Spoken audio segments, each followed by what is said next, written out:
Hello pretty little मंचकिन्स, hope आप सही हो, घर पे सब सेफ हो और वॉइस रील्स को सब्सक्राइब कर दिए हो।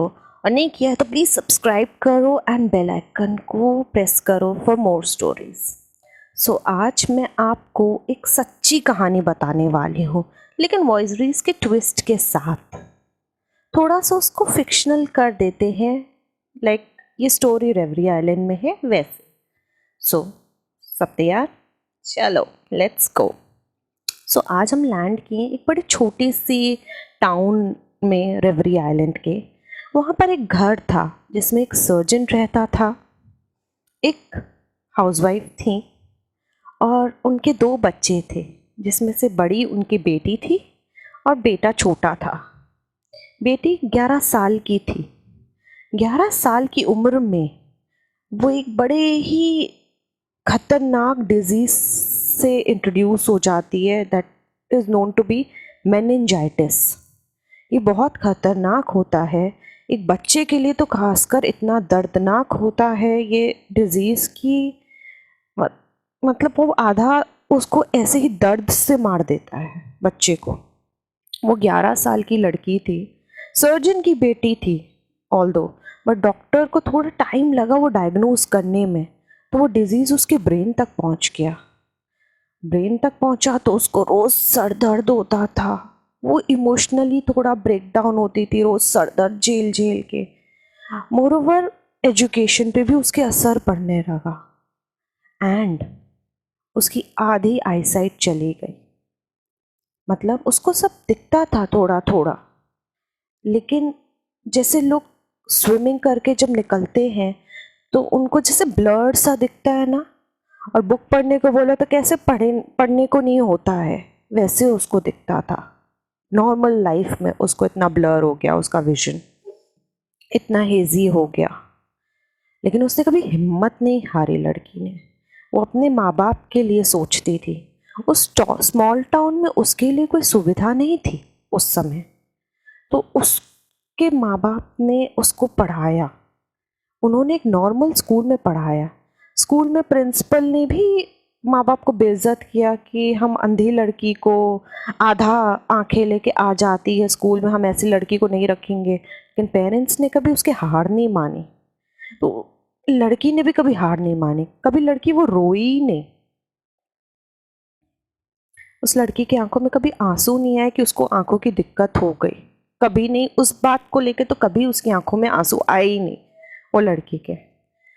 लेकिन सबसे बड़ा प्रॉब्लम ये था कि उस स्मॉल टाउन में उसके फैमिली को कोई सपोर्ट नहीं करता था। उसके रिश्तेदार भी उसको बोलते थे कि क्या बच्ची को पढ़ा रहे हो, अब तो उसकी आंखें भी खराब हो गई, अभी 11 साल की है, काम करो, इसको हारमोनियम सिखाओ तो कम से कम कुछ करियर बना पाएगी, नहीं तो ये तो इसका तो कुछ भी नहीं है। करियर कैसे बनेगा सिर्फ हारमोनियम सीखने से? जब तक आपकी एजुकेशन ही बेसिक नहीं कंप्लीट हुई है, आप एक पेरेंट को बोल रहे हो कि उसको बाहर मत भेजो पढ़ने को, उसको 11 साल की उम्र में पढ़ाई छुड़ा दो। उसने ठान ले कि वो इंडिया के बेस्ट कॉलेज में एडमिशन लेगी, उसको जो बनना है वो बनेगी और सबका मुंह बंद करेगी। वो इंडिया के बेस्ट कॉलेज में उसने इंग्लिश में मेजर्स किया, उसने सोशल एंटरप्रेन्योरशिप में मास्टर्स किया लड़की ने। आज वो बिजनेस चलाती हैं, CSR कंसल्टेंट है, कॉर्पोरेट सोशल रिस्पॉन्सिबिलिटी कंसल्टेंट्स हैं। आज वो बहुत नोन है। उसके बाद फिर एक उसके माँ बाप को उसके रिश्तेदार, तो जो भी कर लो, दुनिया में सब कुछ हो जाएगा उसकी ज़िंदगी में, लेकिन उसकी शादी नहीं हो पाएगी क्योंकि वो आधे विजन के साथ है। लेकिन वो स्मॉल टाउन के रिश्तेदारों को क्या मालूम था कि दुनिया की आंखें बहुत खुल गई हैं। उसका विजन आधा है, लेकिन लोगों को आधा ग्लास भरा हुआ दिखता है, आधा खाली नहीं दिखता है। उसकी शादी हुई एक नॉर्मल इंसान से और आज वो इतनी खुश है अपने जीवन में।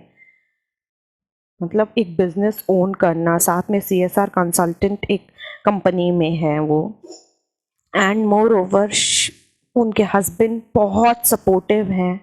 वो हर चीज़ में आगे है लाइफ में, अपनी लाइफ में हर चीज़ में खुश है। लोगों ने उसका ये भी मजाक उड़ाया था कि ये कुछ नहीं कर पाएगी जीवन में बचपन में, इतना उल्टा सीधा बोल दिया। लेकिन उसके अंदर जो परसिवियरेंस था और उसके पेरेंट्स का जो ट्रस्ट था और अभी जो उसके हस्बैंड का सपोर्ट है, उसने उसको इतना मजबूत बना दिया है अंदर से कि अब उसको कोई किसी की बात का कोई फर्क भी नहीं पड़ता, बोलते रहो।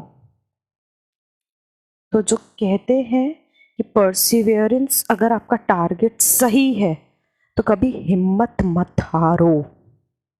आपके पेरेंट्स आपका सपोर्ट करेंगे, वो करते हैं, वो उल्टे तरीके से भी कभी कभार करते हैं। अगर आपको आपके पेरेंट्स बोल रहे हैं कि नहीं तुम्हें ये पढ़ना है, तो उनको मे बी आपके अंदर वो कैलिबर दिख रहा हो, लेकिन एक बार ट्राई करके तो दिखाओ उनको कि हाँ हम कर पा रहे हैं। लेकिन हाँ, अगर आपके अंदर ये है कि हम इसके लिए नहीं, हम वो करना चाहते हैं, तो वो चीज़ उनसे बात करो, क्लेरिफाई करो, लेकिन परसिवियर तो करो उस चीज़ को।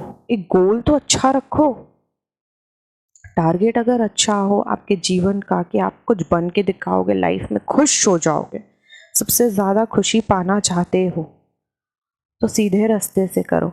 वो लड़की चाहती तो वो अपने रिश्तेदारों को तभी उल्टा जवाब, गंदी तरह बदतमीजी से बात कर सकती थी। वो चिढ़ती भी थी इन सब बातों से, उसको चिड़चिड़ भी होता था, घर में इरिटेटेड भी रहती थी पूरा टाइम, लेकिन वो बदतमीजी नहीं करना चाहती थी क्योंकि उसको ये लगता था एक दिन इनको ऐसे ही तमाचा पड़ जाना है अगर मैं कुछ बन गई। उसने मेहनत ज़्यादा की, इसलिए अपने गोल पे ज़्यादा फोकस्ड थी। तो परसिवियरेंस, फोकस बहुत मैटर करता है एक बच्चे की ज़िंदगी में, टू रीच टू अ गोल। उस लड़की का तो आधा विजन चला गया था, लेकिन आज वो लड़की आपको अपनी खुद की कहानी खुद सुना रही है। हाँ, मैं ही वो हूँ जिसका आधा विजन अभी भी नहीं है, लेकिन वो इतनी लाइफ में खुश है कि I am extremely happy in my life. So अगर आपको खुश होना है, लाइफ में सब कुछ अचीव करना है, तो फोकस और परसिवियरेंस को मैटर दो। ज़रूरी, और भगवान ना करे किसी के भी घर में कोई रिश्तेदार ऐसा हो, लेकिन ना हो तो ज़्यादा अच्छा है, लेकिन फिर भी आप फोकस ज़रूर रखें अपने लाइफ में। एंड इस स्टोरी को लाइक, शेयर और सब्सक्राइब भी करें प्लीज़।